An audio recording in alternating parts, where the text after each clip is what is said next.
This video will discuss supernova, when a star explodes at the end of its life and releases a tremendous amount of energy.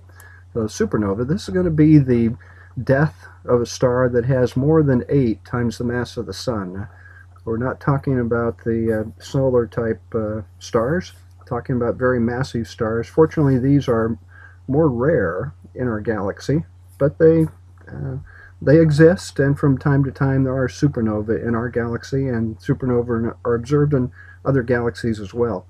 So our situation here is we're in the case of the core forming heavier elements. For the case of these stars that are greater than 8 times the mass of the sun, the gravity pressing down the weight of the overlying layers can cause temperatures in the core for which carbon fuses and oxygen fuses, aluminum fuses, etc., etc. And elements are produced up to iron. And iron is a special case. But these stars will form an iron core. Iron is special because it's the most stable nucleus. It's the most stable nucleus across the periodic table.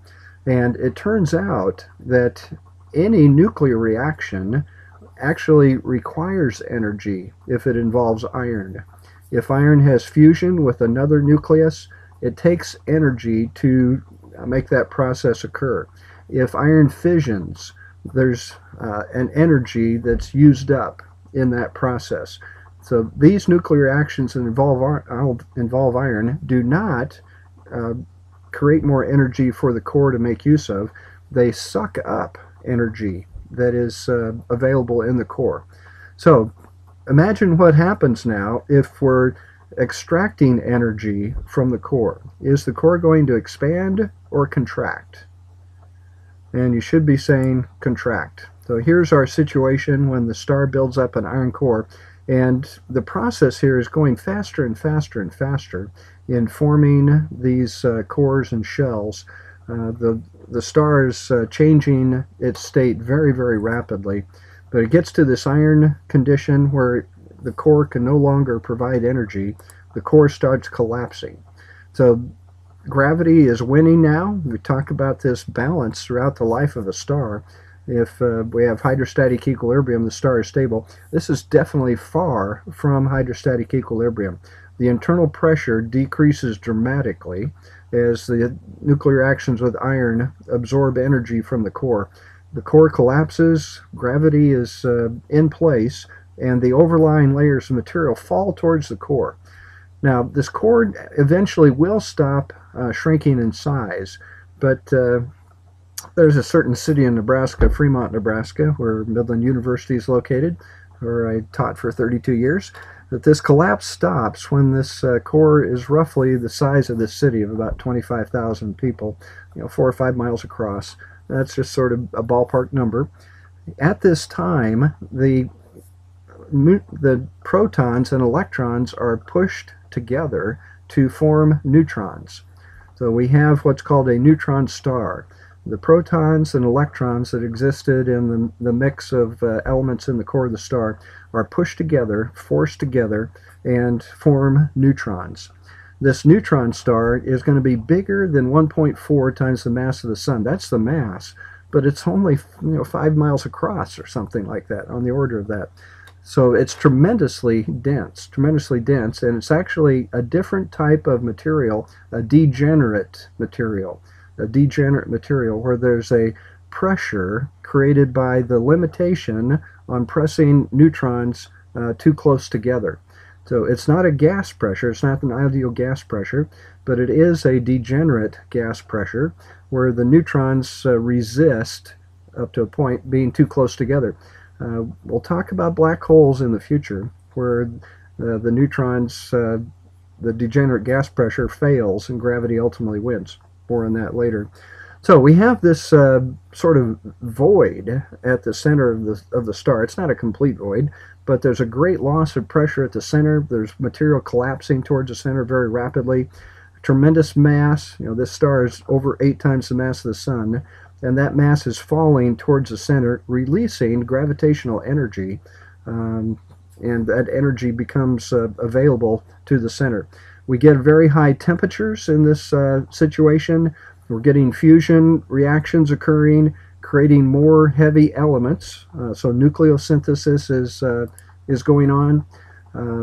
This neutron star, very rigid, and it's hard to describe how rigid it is. Much more rigid than a steel ball bearing.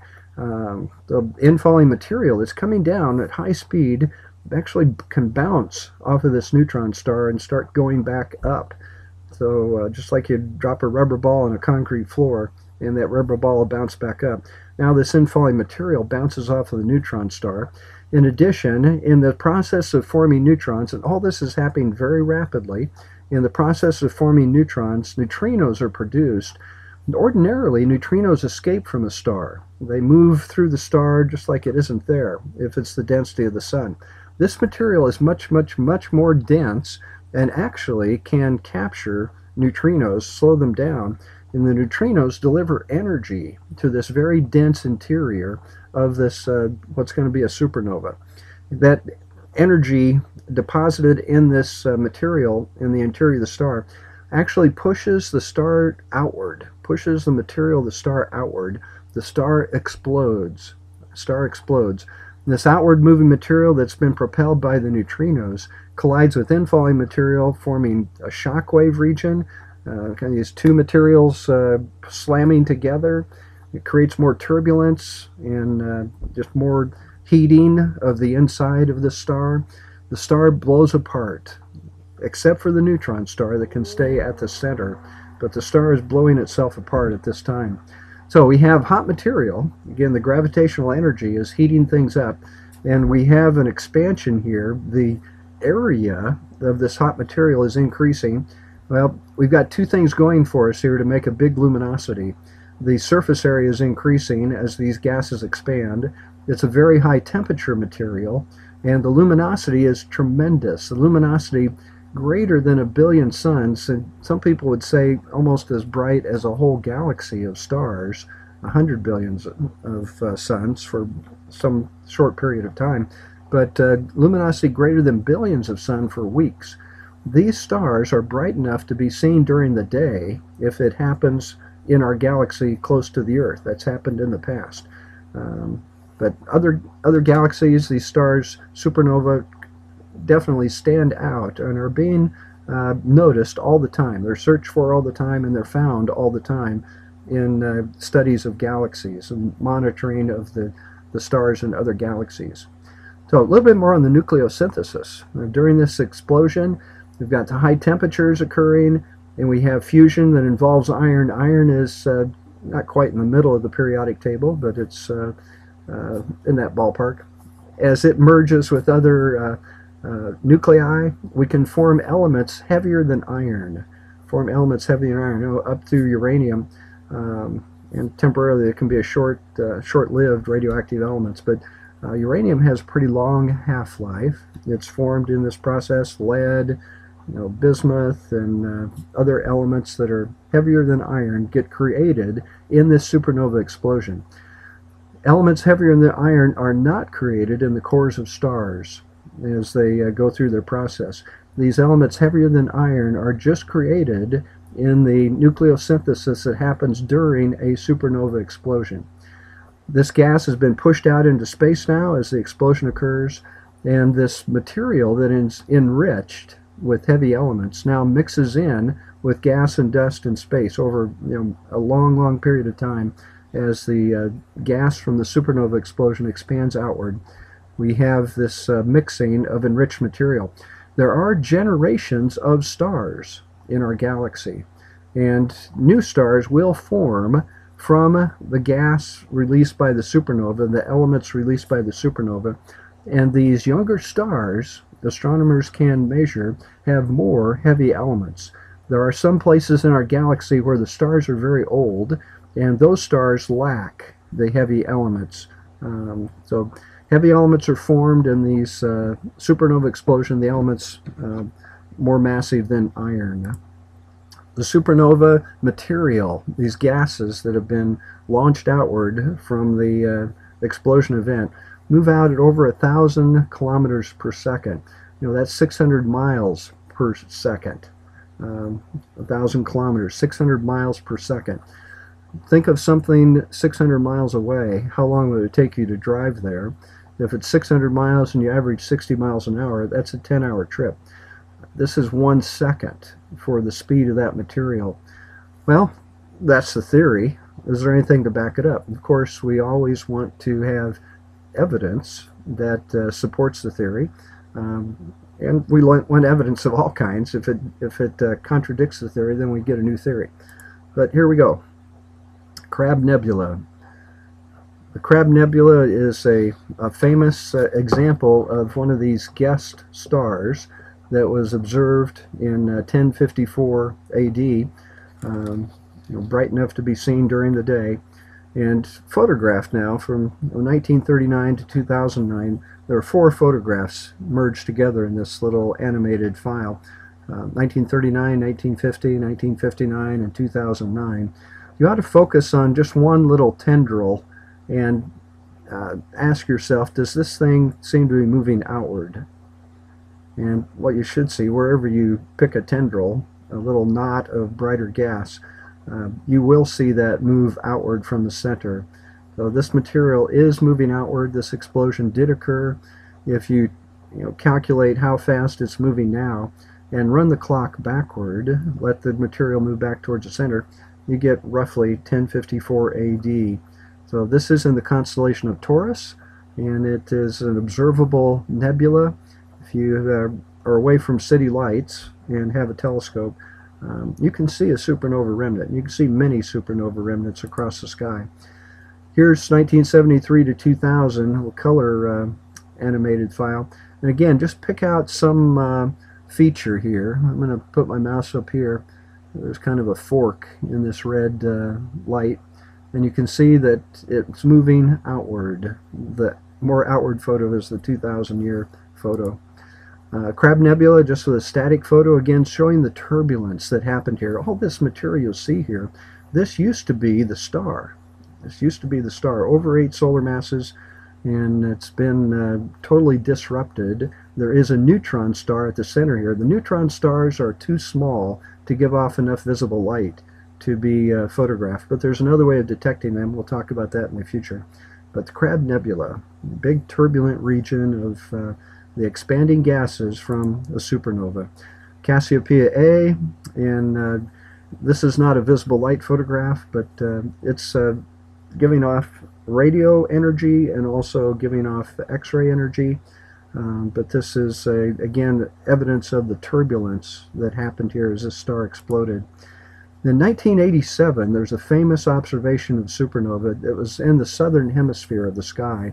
And this is a very important event because it was able to be monitored from nearly the beginning of the brightness increase.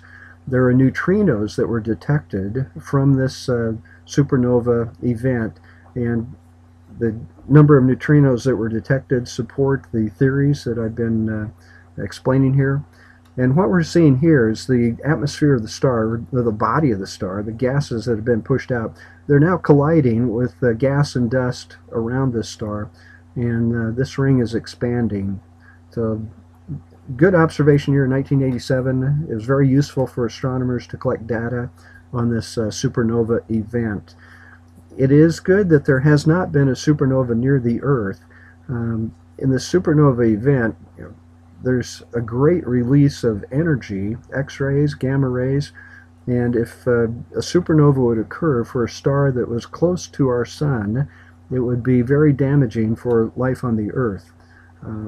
So again, these massive stars are rare, and there is not a real close massive star that's in danger, astronomers think, of exploding. So don't want to scare you with that, but it's just reality. It's part of the universe that you're learning about, that we live in. There are dangers, and supernova explosions are one of those dangers.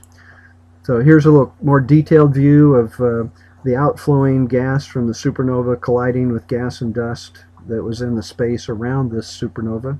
And interesting little knots of brightness where there's more turbulence, more dense material, and this ring is expanding as the time goes on. Well, we've covered stellar evolution now in the low mass stars, kind of dying a quiet death. If it's really, really low mass, it doesn't even go through the planetary nebula phase. But if we have a sun-like star a little bit bigger than the sun, we can form the planetary nebula. When we get to the more massive stars, we find that they don't end a quiet death. There's a supernova explosion that occurs. And we've been talking about forming a neutron star. In a future video, we'll talk about forming black holes. And the process is not a lot different, just a little bit more mass being involved. So, low mass stars, we're going to set the line at 8 solar masses. It's kind of traditional in the textbook we're using. And below 8 solar masses, the star does not explode. Above 8 solar masses, the star does explode in supernova as it develops that iron core and the collapse of the iron core that occurs. So you ought to be keeping on reading here and writing down questions and asking your instructor, but that's where we'll end this particular video.